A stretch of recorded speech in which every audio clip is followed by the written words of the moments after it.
Abby. I hope you're all having a really good day. I know I'm late to this, but I wanted to do the Midyear Freakout tag. I've tagged the creators down below, but just a little check-in to see where I am in my reading halfway through the year. Before I get into the tag itself, I want to go through some of my Storygraph stats.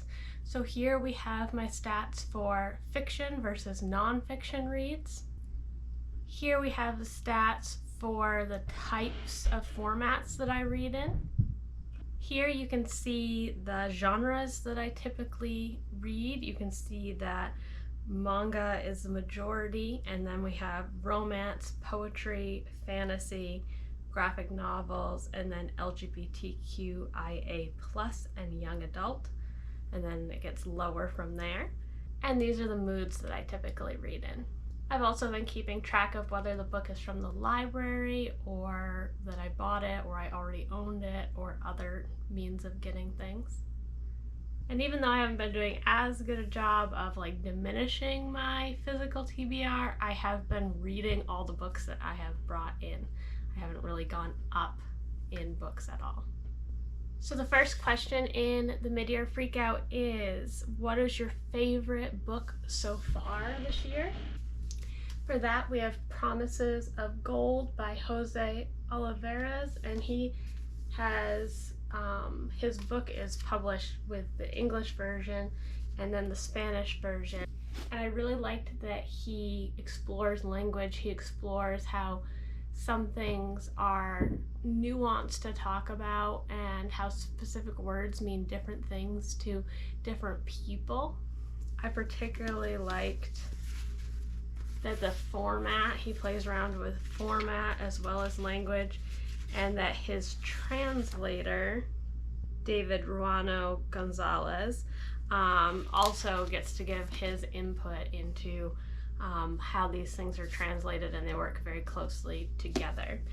The poems that I particularly liked were Love Poem Beginning with a Yellow Cab, In the Dream, Poem with a Little Less Aggression, Cal City Winter, More Please, Pedro Gets Asked About His Big Brother, Loyalty, Poem Where I Learned to Eat Escargot, Nate Calls Me Soft, United Enemies, Mexican Heaven, I Walk Into the Ocean, Shelter Island, and Let's Get Married.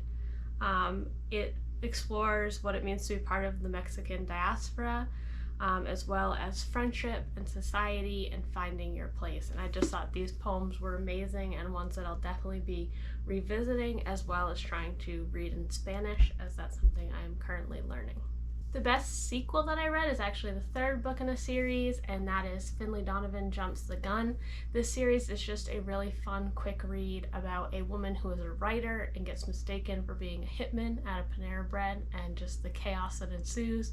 Obviously not going to really tell you about the third one because they build off of each other, but definitely check out this series if you want something that's lighthearted and that you can just kind of breeze through. A new release that I haven't read but that I want to is Vera Wong's Unsolicited Advice for Murders, and I got this book just when I was packing up, trying to move, doing things, and just did not get around to it, but it's being moved up the TBR, and I definitely want to read it before the year is over. My most anticipated release is the fourth book in the Thursday Murder Club series. This is another series that just is good fun. There's really nothing to complain about. The mysteries are quick. The old people that have created this club at their retirement home are adorable and funny, and the police that they work with, you just get to know about all of their stories as well, and it's just really good. Again, they do build on each other though, so I'm not going to tell you about it. The biggest disappointment is Only Dull People Are Brilliant at Breakfast by Oscar Wilde, and that's because it really isn't. It's just a bunch of different quotes from different things that he's either said or written, and there's a big difference between those. So things that he's quoted saying in interviews and things like that versus things that he has characters say in stories, and he's very witty, and you have characters who say things that he agrees with and things that he doesn't agree with. Some of the quotes coming from the importance of being earnest and those kind of witty, kind of too like double entendre, things like that, where you're saying things and it's a pun, it's playing off things, and it's just like that's not his actual thoughts on the world. And so this book was just a weird compilation of a bunch of quotes with no rhyme or reason and not divided into any particular organization system. The biggest surprise was the storyteller's death, which I read in the book club with Jessie. I'll put that link down in the description as well. But this follows a young girl who's trying to find things out about her family, and it has things that take place in America and Puerto Rico, and her trying to piece together her family's history through storytelling and what's being passed down from generation to generation. And this book was just really powerful, and the writing and description is so amazing. New favorite author is Danez Smith. They are a poet. They are very open about mental health as well as being HIV positive and just issues that they face as a Black person in America. I read 2 collections by them. Also watched some of their spoken word poetry. Their collections are very powerful. Their poetry is very multi-layered. You can get a lot out of it. It is very accessible for a new reader of poetry, but contains a punch, and it's just really good. A book that made me cry would be Foster by Claire Keegan. I didn't actually cry. I read it as part of my Reading Around the World challenge for Ireland, and the descriptions were beautiful. You really got to know the characters, even though it was for such a short amount of time.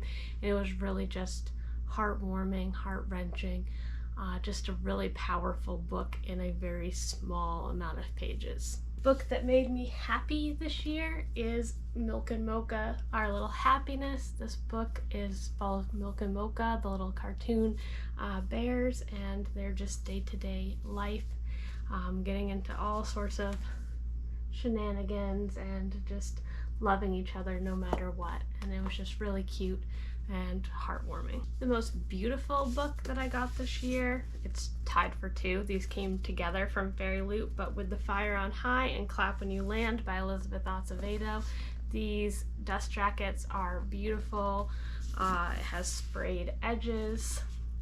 And then underneath the dust jacket, they also are embossed with the title and just different images that have to do with the story, and these are just absolutely gorgeous. I love Elizabeth Acevedo's writing, and I was excited to see that Fairy Loot, which usually does fantasy, had these, and I just had to get them. And then the last one is a book that I absolutely need to finish by the end of the year, and that would be The Anthropocene Reviewed by John Green. He looks at just different events that have happened or things that he encounters in his day-to-day and gives them a rating and does a little essay about them. He did write this during the pandemic, so I have been pushing it off a little bit, but I read the first couple of essays before, and I'm ready to get in and finish it by the end of the year. So let me know how you're doing this year, what you have been reading, what's your favorite, any recommendations you have for me, or if you've read any of these books and loved them, let me know that as well. Have a wonderful day.